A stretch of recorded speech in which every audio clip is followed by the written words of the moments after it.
Pemirsa, Wakil Menteri Keuangan Suhasil Nazara mengungkapkan bahwa realisasi penyaluran transfer ke daerah sepanjang tahun 2025 belum terserap secara optimal. Dari pagu anggaran APBN 2025 senilai 919,87 triliun, masih tersisa 70,87 triliun yang belum tersalurkan.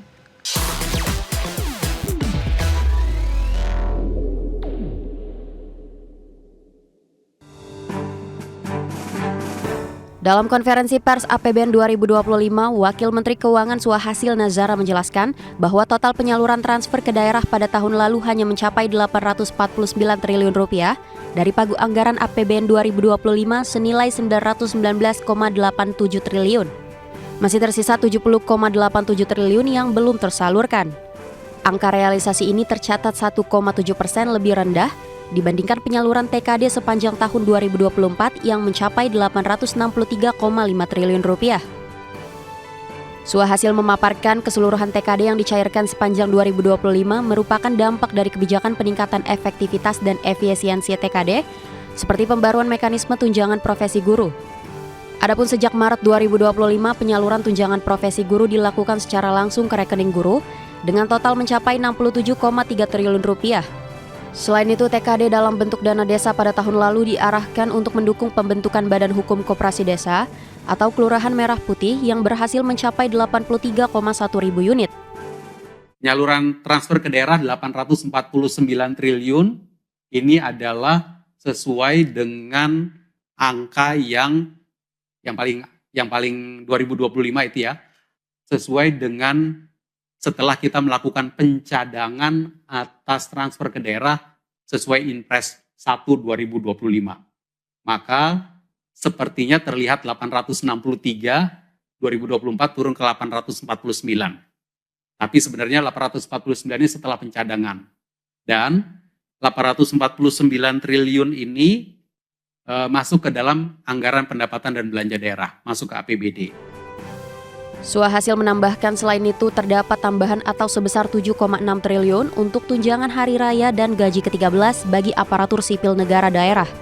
Kebijakan relaksasi penyaluran TKD juga diberikan untuk daerah bencana di 3 provinsi, yakni Aceh, Sumatera Utara, dan Sumatera Barat, dengan total senilai 2,25 triliun. Tim Liputan, IDX Channel. Pemirsa, Menteri Pertanian Andi Amran Sulaiman menegaskan kondisi RI yang siap melakukan ekspor beras pada tahun ini. Terkait dengan stok beras, Amran mengungkapkan Indonesia saat ini memiliki stok beras mencapai 3,2 juta ton hingga akhir 2025. Amran menyatakan Indonesia pernah mencapai stok beras hingga 4 juta ton. Amran juga meminta agar pengusaha untuk tidak memainkan harga beras di pasaran. Beras kalau bisa izin Bapak Presiden, yang penting Bulog izinnya dan serapannya 3 bulan ke depan sama saja 2025, aku tidak minta lebih, sama saja itu ekspor, hampir pasti kita lakukan ekspor tahun ini, dan itu sejarah pertama Indonesia. Stok kita 3,2 juta ton, ini Bapak Presiden, pernah dulu Indonesia mendapatkan penghargaan di 84 dari FAO. Itu stoknya hanya 2 juta ton. Kita sekarang 4 juta ton pernah diraih, dan akhir tahun 3,2 juta ton, tetapi di Horeca tertinggi sepanjang sejarah juga, di hotel, rumah-rumah, restoran itu 12 juta ton, Bapak Presiden. Pemirsa, Badan Pusat Statistik melaporkan rata-rata harga beras naik pada seluruh tingkat baik penggilingan, grosir hingga eceran sepanjang Desember 2025. Data harga beras tersebut merupakan rata-rata nasional yang mencakup berbagai kualitas serta seluruh wilayah di Indonesia. Badan Pusat Statistik melaporkan rata-rata harga beras naik pada seluruh tingkat, baik penggilingan, grosir hingga eceran sepanjang Desember 2025. Deputi Bidang Statistik Distribusi dan Jasa BPS Puji Ismartini menyebutkan, rata-rata harga beras di penggilingan pada Desember 2025 secara total naik 1,26% secara bulanan dan naik sebesar 6,38% secara tahunan. Puji menjelaskan menurut kualitasnya, untuk beras kualitas premium mengalami kenaikan harga sebesar 2,62% secara bulanan, serta naik 6,92% secara tahunan. Sementara beras medium naik 0,67% secara mantuman dan naik 6,72% secara year on year. Selanjutnya untuk inflasi beras di tingkat grosir dan eceran pada bulan Desember 2025, di tingkat grosir terjadi inflasi sebesar 0,22% secara mantuman, tetapi juga terjadi inflasi 5,00% secara year on year. Sementara di tingkat eceran terjadi inflasi sebesar 0,18% secara mantuman dan terjadi inflasi 3,64% secara year on year. BPS menegaskan data harga beras tersebut merupakan rata-rata nasional yang mencakup berbagai kualitas serta seluruh wilayah di Indonesia. Tim Liputan, IDX Channel. Pemirsa, Kementerian Haji dan Umroh terus mematangkan persiapan penyelenggaraan ibadah haji 2026 yang tidak lama lagi akan berlangsung. Selain memastikan bahwa layanan di Tanah Suci, ini pemerintah juga memastikan persiapannya sudah maksimal. Kementerian Haji dan Umrah menegaskan komitmennya agar jamaah haji Indonesia dapat menjalankan ibadah dengan aman, nyaman, dan tenang. Menteri Haji dan Umrah Muhammad Irfan Yusuf menyampaikan, progres persiapan penyelenggaraan haji saat ini telah berjalan cukup baik. Pemerintah telah memastikan 2 syarikat yang akan melayani jamaah haji Indonesia, termasuk kepastian lokasi utama ibadah di Arafah, Musdalifah, dan Mina. Untuk layanan pendukung, transportasi dan konsumsi jamaah di Arab Saudi, Kementerian Haji dan Umrah menyatakan telah terpenuhi 100%. Sementara untuk sektor akomodasi, di Madinah telah mencapai 93%.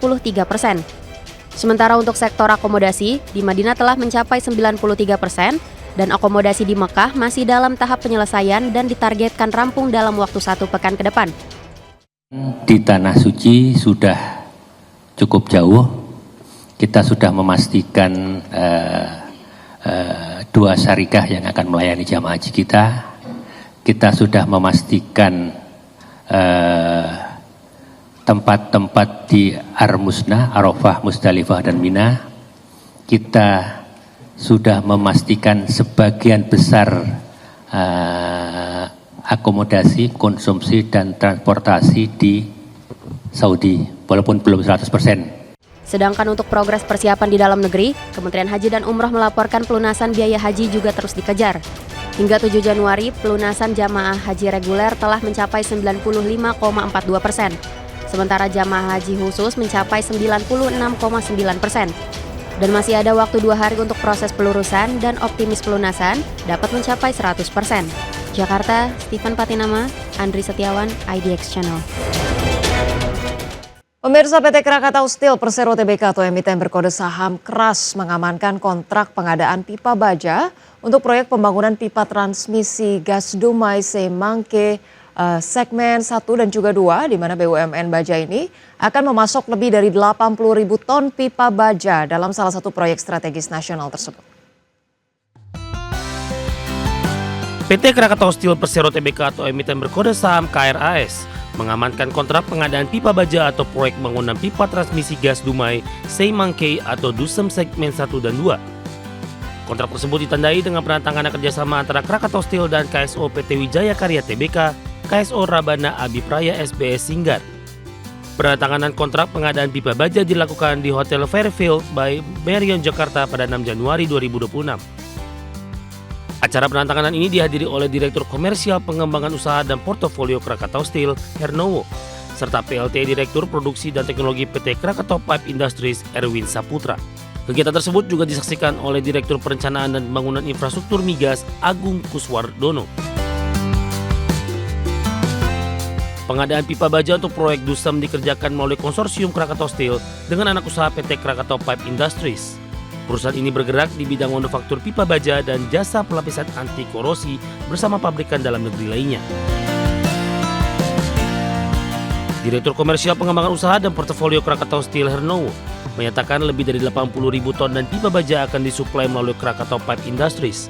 Proyek ini menggunakan pipa baja IRW atau HSAW spesifikasi API 5LX52 PSL2 berdiameter 20 inch dengan 3 LPE coating. Sebagai informasi, proyek Dusem memiliki panjang sekitar 541 km dari Belawan hingga Duri, Sumatera. Proyek transmisi gas bumi ini dirancang untuk mengalirkan gas dan targetkan memasuki tahap konstruksi pada 2027. Bagi sumber Dex Channel.